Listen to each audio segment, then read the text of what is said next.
Hello बच्चों, आइए इस प्रश्न को पढ़ते हैं। किसी संयुक्त सूक्ष्मदर्शी के अभिदृश्यक से वस्तु 1 सेंटीमीटर दूरी पर रखी है। लेंस के बीच की दूरी 30 सेंटीमीटर। बीच में बनने वाला प्रतिबिंब नेत्रिका लेंस से 5 सेंटीमीटर पर है। आवर्धन क्षमता ज्ञात कीजिए। आइए इस प्रश्न की मुख्य अवधारणा की चर्चा करें। मुख्य अवधारणा, अगर हम बात करें एक संयुक्त सूक्ष्मदर्शी की, तो संयुक्त सूक्ष्मदर्शी में दो लेंस होते हैं। पहला वाला लेंस होता है छोटा लेंस, जिसको अभिदृश्यक बोला जाता है। दूसरा इसके बगल में रखा जाता है कुछ दूरी पर, जिसको बोला जाता है नेत्रिका लेंस। नेत्रिका की तरफ से हम देखते हैं, अभिदृश्यक की तरफ वस्तु रखा जाता है। दोनों की जो मुख्य अक्ष होती है वो एक ही होती है। इस चीज को हम अच्छे से समझते हैं। यहाँ पे आप देख सकते हैं कि एक संयुक्त सूक्ष्मदर्शी दिखाया गया है। संयुक्त सूक्ष्मदर्शी में दो उत्तल लेंस होते हैं। ये पहला उत्तल लेंस है, ये दूसरा उत्तल लेंस है। जिस उत्तल लेंस के पास में वस्तु रखा जाता है, जैसा कि यहाँ पे आप देख सकते हैं कि एक ए बी वस्तु रखा गया है। यहाँ पे वस्तु का नाम ए बी है। वस्तु की ऊंचाई जो है हमने यहाँ पे एच ले रखी है।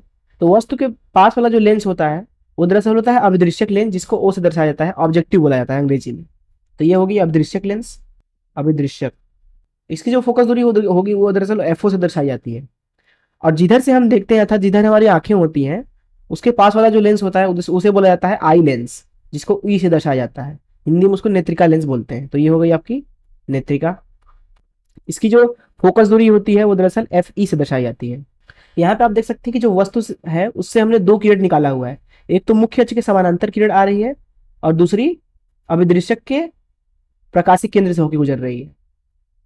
क्योंकि ये वाली किरण मुख्य अक्ष के समांतर है, इसलिए अपवर्तन के पश्चात वह अभिदृश्यक के फोकस दूरी से होकर गुजरेगी। इसलिए ये दूरी जो है वो है एफ ओ के बराबर। मान लीजिए जो ए बी वस्तु है उसकी अभिदृश्यक से दूरी यू ओ है, कुछ इस तरीके से।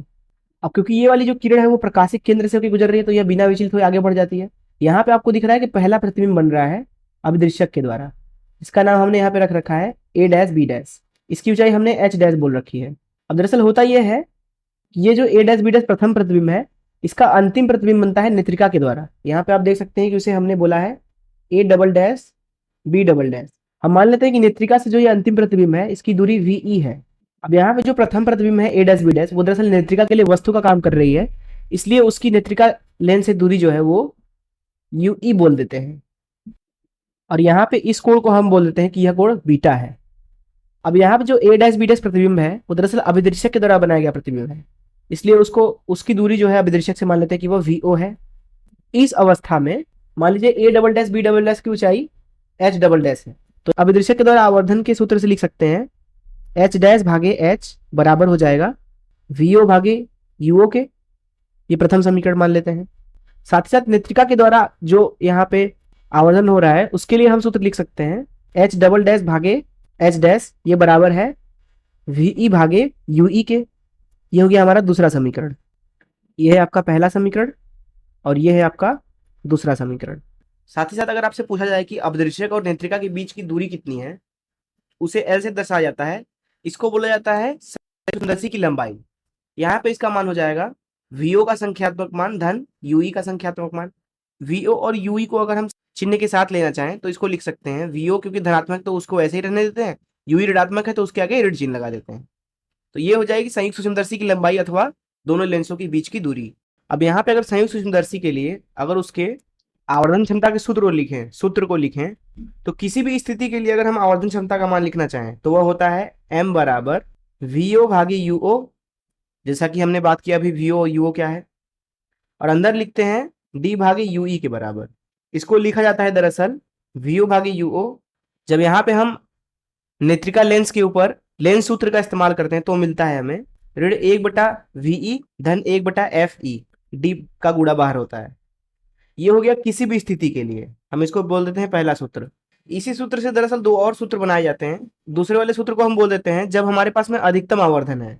अधिकतम आवर्धन, दरअसल जब अधिकतम आवर्धन होता है तो m को लिखा जाता है m मैक्स, और इसका सूत्र होता है m मैक्स बराबर vo भागे यूओ एक धन d भागे एफ ई के बराबर। तथा दूसरा सूत्र है पहले वाले सूत्र से व्युत्पन्न किया गया, इसको हम तीसरा सूत्र बोल देते हैं नाम से। ये है न्यूनतम आवर्धन के लिए। न्यूनतम आवर्धन जो दिए गए संयुक्त सूक्ष्मदर्शी द्वारा हो सकता है कम से कम, जिसको एम मीन बोला जाता है अर्थात न्यूनतम आवर्धन। ये होता है दरअसल वीओ भागे यूओ गुणे डी भागे एफ ई के लिए। तो ये तो हो गया अधिकतम आवर्धन के लिए, ये तो हो गया न्यूनतम आवर्धन के लिए। लेकिन अगर आपको किसी भी स्थिति के लिए चाहिए तो आप इसका इस्तेमाल करेंगे।